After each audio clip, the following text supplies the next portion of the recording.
Mesdames, Mesdemoiselles, Messieurs et chers apprenants, aujourd'hui est un jour spécial. C'est le premier jour de l'an 2023. Je vous souhaite une très bonne année 2023. Je vous promets de donner le meilleur de moi pour que la réussite scolaire soit une réalité universelle.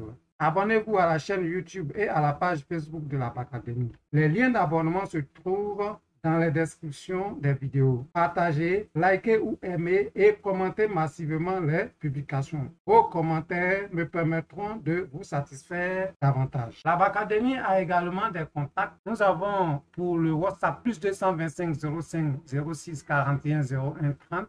Si cela ne marche pas, tapez directement 06 41 01 30. Pour le téléphone, vous pouvez appeler au plus 225 05 06 41 01 30. Nous avons une adresse email bacademylab@gmail.com. Dans cette vidéo, nous allons continuer la leçon que nous avons commencée, la leçon 8 de physique-chimie des classes de 4e dans les lycées et collèges, qui s'intitule « Danger du courant du secteur » et vous suivez avec moi. Quatrièmement, dispositif de protection des installations électriques. Alors, s'il y a danger, ça veut dire qu'il faut se protéger. Alors, nous allons aborder une autre partie du chapitre et cette fois-ci, nous allons parler de protection des appareils, des hommes et autres. Et pour cela, il y a, quand il dit des appareils, c'est-à-dire de l'installation. Quand c'est comme ça, nous nous équipons d'appareils. Et le premier appareil, c'est le fusible. Un fusible est constitué d'un petit fil qui fond quand l'intensité du courant qui le traverse devient très élevée. Ainsi, il ouvre le circuit afin de le protéger. Vous voyez ce qu'on dit du fusible? On dit que c'est un appareil qu'on introduit dans le circuit pour protéger les hommes et les installations. Et comment fonctionne le fusible? Le fusible va fondre lorsque l'intensité du courant sera très grande. Et donc, quand ça fond, ça coupe le circuit. Donc, il n'y a plus de courant qui traverse le circuit. Une fois que le circuit est ouvert, le courant ne passe plus. Il n'y a plus de danger. Voilà le rôle du fusible. Et ici, nous avons son symbole. Nous avons un petit rectangle au milieu duquel on trace un segment horizontal. Nous avons un autre appareil, le disjoncteur général. Le disjoncteur interrompt l'électricité dans le bâtiment quand l'intensité totale pour le fonctionnement des appareils dépasse la valeur souscrite. Vous avez demandé une certaine valeur d'intensité et il se trouve que celle qui arrive est plus élevée que ce que vous avez demandé automatiquement. Le disjoncteur coupe le circuit. Le stabilisateur, il permet de lutter contre les variations de tension en délivrant une tension stabilisée pour un appareil, un meilleur fonctionnement des appareils. Alors donc, ici, le stabilisateur, on vient de le dire, le nom même le dit stabilisateur, c'est-à-dire ça stabilise. Ça fait de telle sorte que la tension, même si elle varie, lui, il rend ça stable avant que ça n'arrive à l'appareil. L'onduleur, il joue le rôle de stabilisateur et d'accumulateur. Vous voyez, les onduleurs que nous utilisons sur les ordinateurs jouent deux rôles. D'abord, rôle de stabilisateur, c'est-à-dire quand le courant varie, lui, il rend ça stable. Et ensuite, il accumule, c'est-à-dire il garde une certaine quantité d'énergie que vous puissiez utiliser ultérieurement.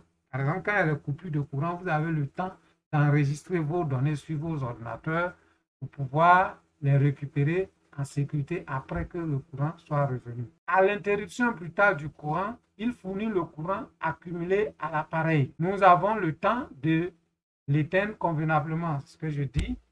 Donc, si vous avez un onduleur, il joue d'abord le rôle de stabilisateur, votre appareil est en sécurité. Et en plus, il joue le rôle d'accumulateur, ce qui vous permet de travailler, même si le courant du secteur est interrompu, vous pouvez travailler sur une certaine durée, le temps d'enregistrer vos données pour ne pas les perdre.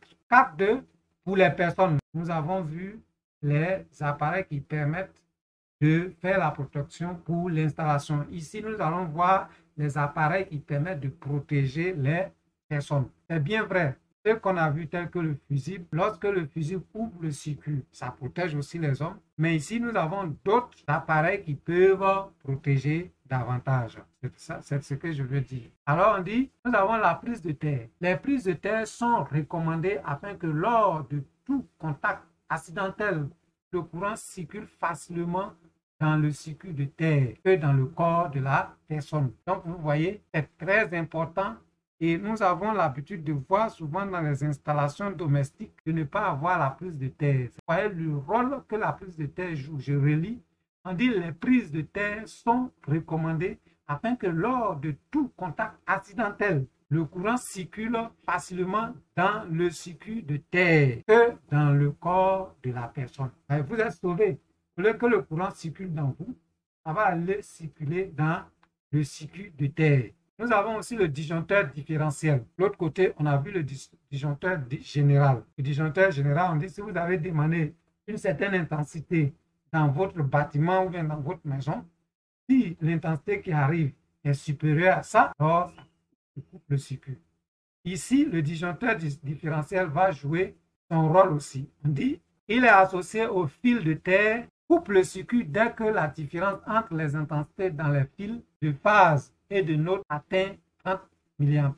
Donc je relis. Il est associé au fil de terre, coupe le circuit dès que la différence entre les intensités dans les fils de phase et de neutre atteint 30 mA. Vous voyez, c'est-à-dire lui, il est encore pointueux. Dès que votre intensité, la différence atteint 30 mA, comme on vient de le dire, alors le disjoncteur différentiel va jouer son rôle et qui est d'ouvrir le circuit. Et il coupe le circuit. On va faire un exercice d'application. On nous dit ici, exercice d'application 2, cite 2 moyens de protection contre les dangers du secteur en indiquant leur rôle. Bon, on ne va pas se casser la tête. On va tout de suite revenir sur ce que nous venons de dire ici dans le cours. Nous prenons le fusible, parce que j'aime bien ce composant. Le fusible fond.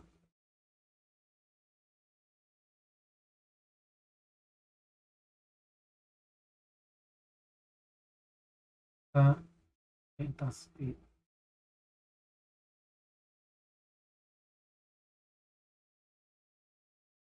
Devient trop grand ou bien est trop élevé. Bon, je l'ai expliqué simplement. Hein. C'est-à-dire, si vous avez une intensité de courant qui passe dans un circuit, quand cette intensité devient trop grande, alors le fusible fond et coupe-le. Ensuite, nous avons le disjoncteur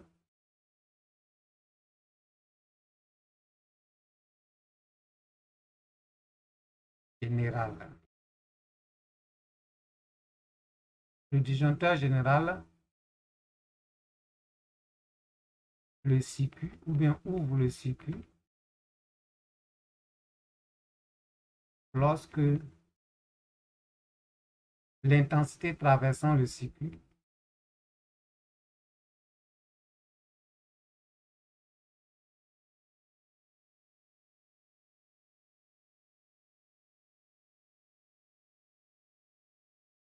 est supérieure, elle devient supérieure à l'intensité souscrite. L'intensité souscrite. Donc, vous voyez, ces appareils sont programmés. Tu as dit, bon, tu veux tel ampère et l'appareil est déjà programmé avec ça.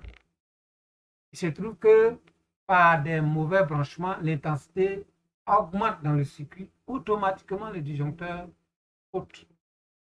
Le courant est coupé, le disjoncteur a sauté. Oui, il y a une anomalie. C'est que tu as dit que tu veux là. Tu as demandé plus. Donc moi, je ne peux pas te faire passer ça. Voilà un peu terre à terre ce que le disjoncteur général dit et fait. Petit 5, quelques règles de sécurité. Les dispositions à prendre pour éviter les dangers du courant sont: le fil de phase doit être bien protégé et reconnaissable par sa couleur rouge ou marron. Débrancher un appareil avant toute réparation. Éviter de brancher trop d'appareils sur une même prise. Ne jamais manipuler un appareil branché avec les mains ou les pieds humides ou dans un local humide. Ne jamais toucher un fil dénudé. Et le fil qui est peu coupé façon non, faut pas toucher.